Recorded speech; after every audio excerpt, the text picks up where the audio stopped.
Hello viewers, and today's lesson is on Central Secretariat.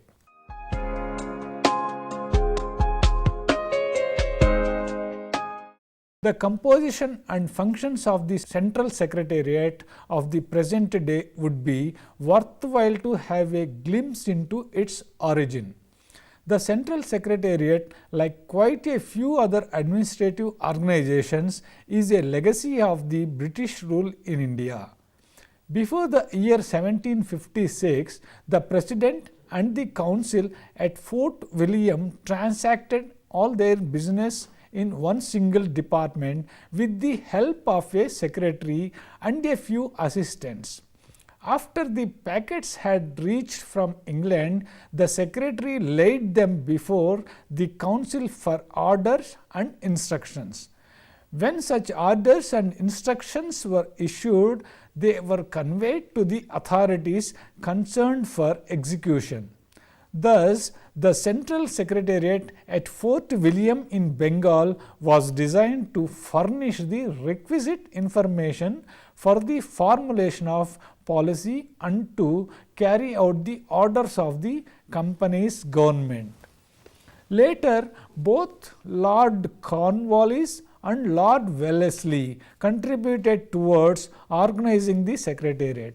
In the year 1919, the famous Montague-Chelmsford reforms were made, which eventually divided the Secretariat functions between the central and provincial governments.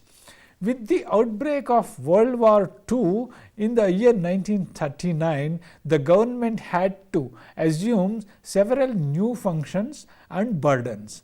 Special officers were appointed to meet the exigencies of the time, which led to the rapid expansion of the administrative machinery. The total strength of the Secretariat, which was 29 in 1919, increased to 200 during the period of World War II. Since independence in 1947, the Government of India announced its various welfare programs, leading to a marked increase in the number of offices and ministries. To cope with the increasing workload, more and more personnel were recruited. This was done by promotion from lower ranks and also through emergency recruitment. Under the Constitution of India, all executive actions of the Union government are taken in the name of the President. But the President is a merely formal and constitutional head. There is a Council of Ministers with the Prime Minister at its head to aid and advise the President in the exercise of his functions. Thus, the real executive authority is vested in the cabinet or the summation of ministers with the Prime Minister acting as the nucleus. These ministers obviously cannot perform such huge number of functions, and hence they need assistance. Therefore, for purpose of administrative convenience, the Government of India is divided into ministries and departments, which together constitute what is known as the Central Secretariat.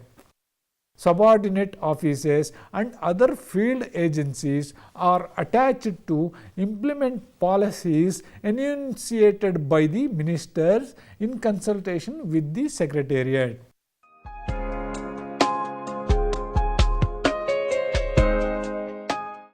The word Secretariat literally means the office of the Secretary. The central government has three essential organs: A. the ministers, B. the secretary, and C. administrative head. The most important function of the minister is to make the policy. The secretary's duty is to provide necessary materials by which such decisions can be reached and implemented. The executive head performs the function of carrying the decisions into effect. Orders and instructions issued by the Central Secretariat are regarded as the order of the Government of India. Hence, in the administrative setup, the Central Secretariat occupies a key position. The Central Secretariat is the summation of various ministers, departments of the Union government. Just like the Council of Ministers, the Central Secretariat also works as a single unit with collective responsibility. Secretaries constituting the Central Secretariat are secretaries to the Union government as a whole and not to any particular minister. The main function of the Central Secretariat is to assist and advise the ministers regarding the following matters: making and modifying policies from time to time, framing laws, rules and regulations, formulating sectoral planning and programs, budgeting and controlling expenditure, supervising and controlling the execution of policies and programs by field agencies and evaluating results, coordinating and interpreting policies, assisting other branches of the government and maintaining contacts with state administrators, initiating measures to develop greater organizational competence, discharging their responsibilities to the Parliament. Describing the real status of the Central Secretariat, Ashok Chanda observes the Central Secretariat is the principal executive instrument of the Union government and is responsible for administering the central subjects, coordinating the activities of national importance and assisting in the formulation of foreign, economic and financial policies. Thus, the Central Secretariat plays two kinds of roles simultaneously. On the one hand, it is a policy making, coordinating and supervisory agency, and on the other hand, it is the main executive agency of the government. The Central Secretariat is concerned with every details of administration. The functions and responsibilities of the Central Secretariat have been rapidly increasing. Naturally, its authority has grown too. The superior position of the Central Secretariat is recognized by the fact that the Secretariat personnel are being given higher grades of salaries than their counterparts working in field agencies. In fact, the field officers are entitled to special payment immediately after they join the Central Secretariat. It seems that the prestige of the Central Secretariat has gone up too high.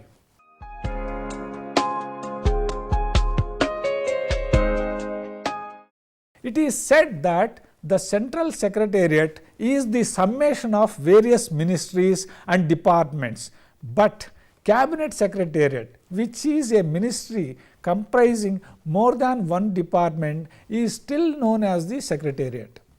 In a ministry, the ultimate charge is allotted to a minister. This charge may include one or more departments. Each department is under the charge of one secretary. Many large ministers like agriculture, defense, education, external affairs, finance, home, etc. have more than one department in their charge. A department, on the other hand, is defined as an organizational unit consisting of a secretary. Thus, a department should be identified with a secretary's charge and a ministry should be identified with a minister's charge.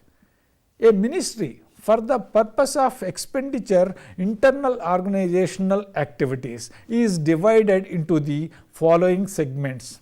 There is an officer in charge of each segment: department secretary, additional secretary, special secretary, wings, joint secretary, additional secretary. For divisions, director, deputy secretary. For branches, under secretary. For sections, section officer.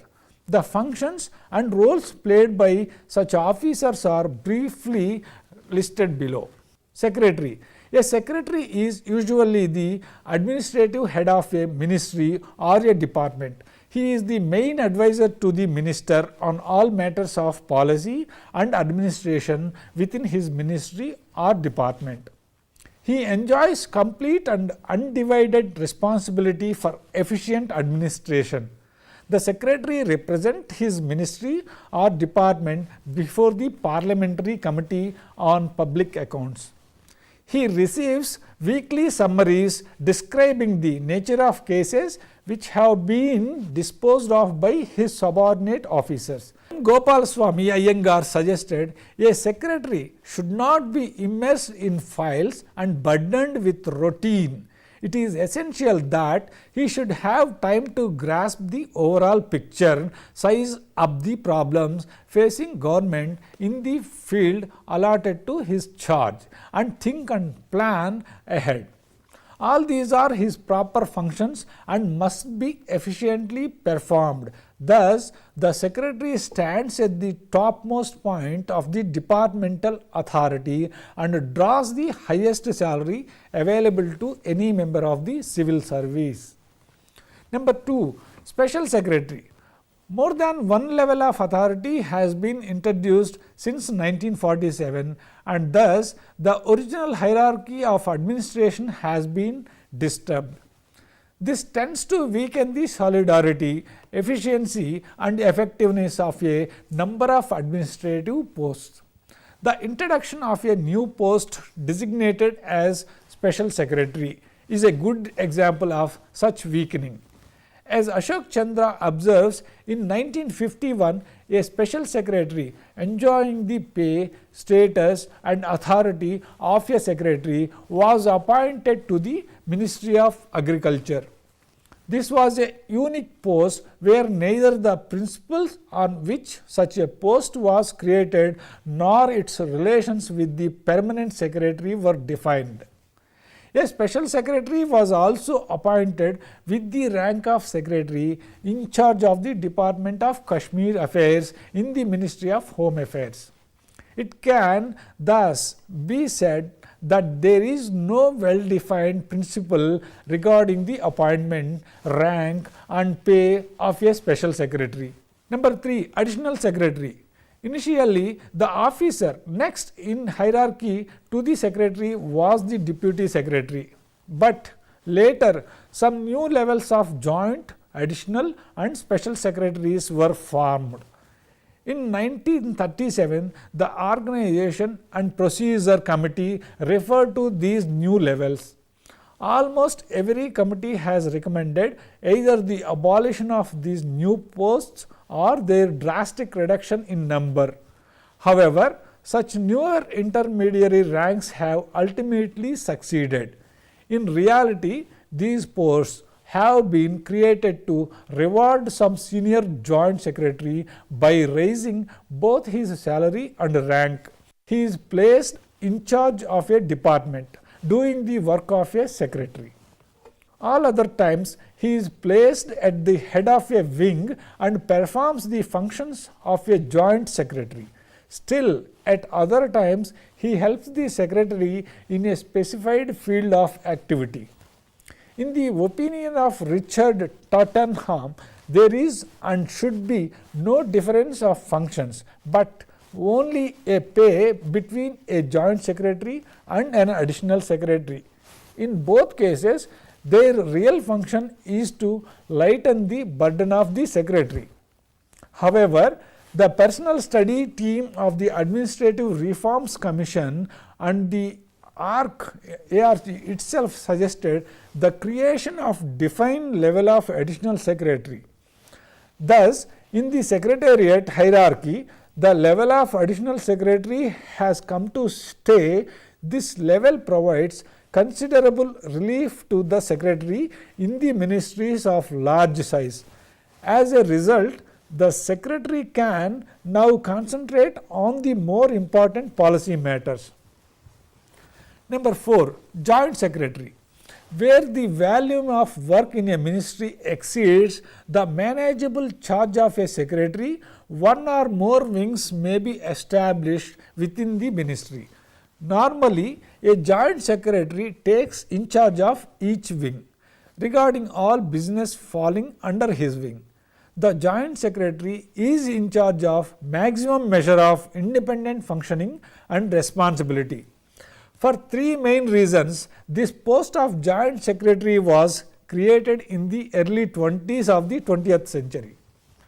They are as under: the functions of some departments were enhanced so remarkably that it became extremely difficult for one secretary to deal with all the increasing work. For one secretary, it became really difficult to combine separate items of business. With the emergence of two houses of legislature at the center in the year 1920, it was necessary that senior officers should be present in both houses to assist the members of the legislature in the legislative work. Criticizing the emergence of the new level of joint secretaries between the secretary and the deputy secretaries, Gopalaswamy Iyengar has observed the interposition of an officer called so-called joint or additional secretaries between the secretary and the deputy secretary in a department is prima facie an unsatisfactory arrangement, even when it is made for the purpose for which it should normally be made, namely to relieve the secretary of a block of work and deal directly with the minister in respect of that work. The secretary is not thereby formally relieved of his general or de jure responsibility, while de facto responsibility is entrusted to another officer. Number 5, director. This post is relatively a new addition since it was created in 1960, mostly to satisfy the ego of certain officers. The post of director was created. The responsibilities of directors are more or less the same as those of a deputy secretary. Number 6, deputy secretary. A deputy secretary is an officer acting on behalf of the secretary. He is in charge of the secretariat division. He remains responsible for the performance of governmental functions within his territorial jurisdiction. He should be able to dispose of the majority of cases coming up to him. On more important cases where the secretary or the joint secretary gives him written or oral orders, the deputy secretary uses his discretionary powers in taking such orders. On the whole, the deputy secretary occupies a key position in the Central Secretariat. Point number 7, under secretary. An under secretary is in charge of a branch in a ministry and has full authority regarding the dispatch of business and the maintenance of discipline.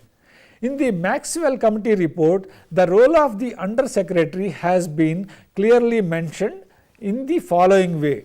The grade of the under secretary should ordinarily initiate action on all inward communications, but he should not hesitate even at that stage to bring a receipt immediately to the notice of the deputy secretary for any instructions which the latter might wish to give.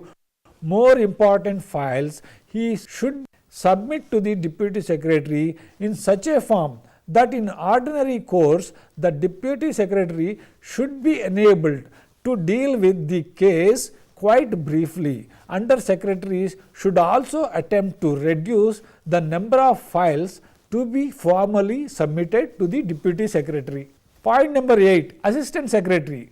Till our independence in the year 1947, there was another level below the under secretary. This level was known as the assistant secretary. These posts were created as a result of the recommendation of the Secretariat Committee of 1919. The Maxwell report, however, recommended for the abolition of the post.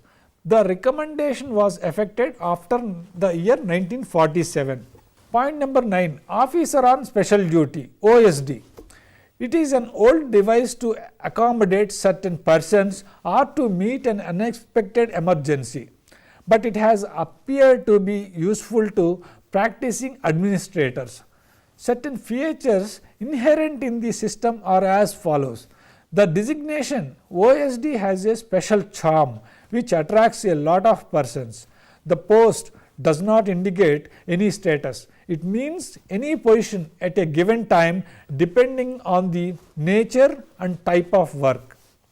The government in recent years has been appointing OSDs more easily and frequently than originally envisaged. There is a growing trend towards such officers staying on in their special posts indefinitely. The post is of a temporary nature. It suits both the officer concerned and his boss. The post is ideal for training. In the words of S.R. Maheshwari, the post of OSD ideally tends itself to use as a training post.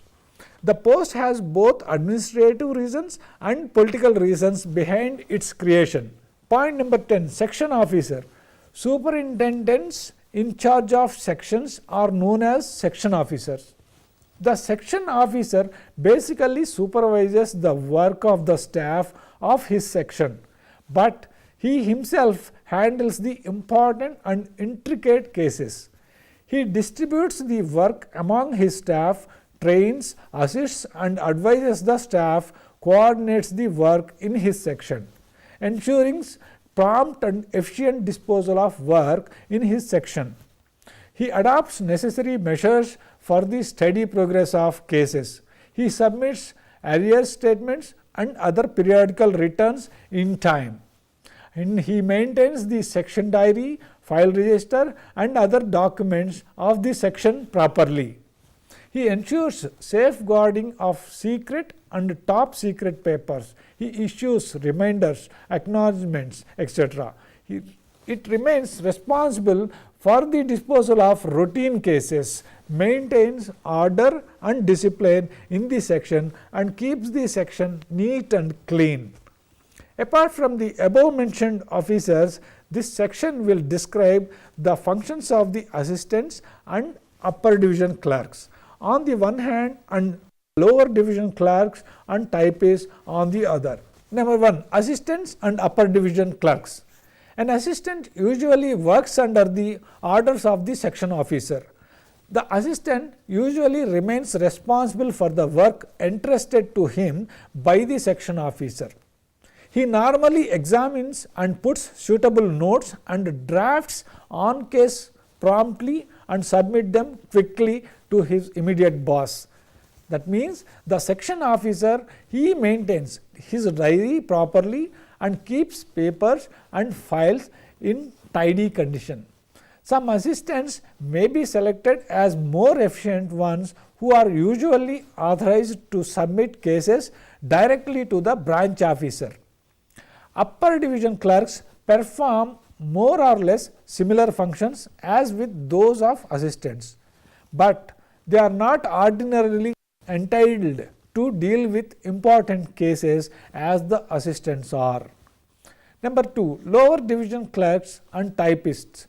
Such functionaries are normally entrusted with work of a routine nature. This work includes registration of papers, maintenance and circulation of other registers, indexing, recording, proof corrections, preparation of arrear statements, supervision of corrections to reference books, typing, submission of routine and simple drafts, etc.